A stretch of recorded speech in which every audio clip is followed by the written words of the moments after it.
wedding. Nagkaroon ng mini-concert sa beach reception ni Regine Velasquez at Ogie Alcacid kahapon.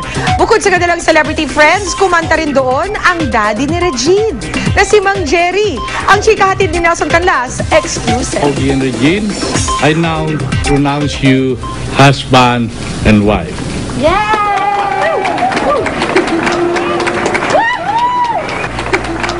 Umalingaw-ngaw ang palakpakan ng matapos ang kasal ni Ogie Alcacid at Regine Velasquez kahapon sa Nasugbu, Batangas.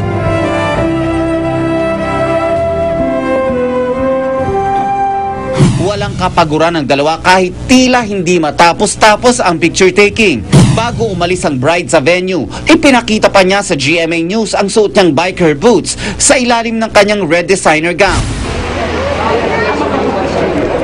Matapos ang kasalan sa bundok, reception sa tabing dagat naman ang sumunod. Nagkaroon ng mini-concert para aliwin ang mga panauhin ng bagong kasal.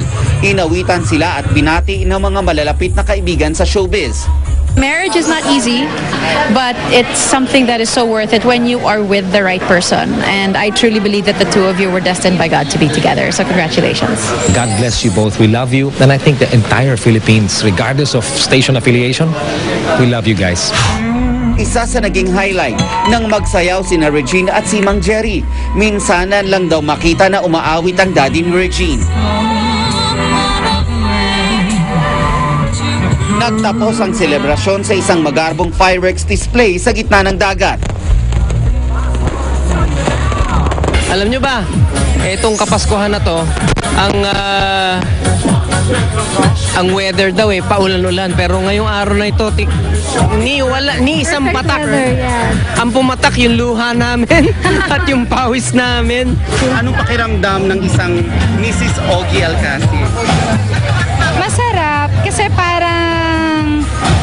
alam mo yung pag natutupad yung pangarap mo, parang iba yung feeling so masarap.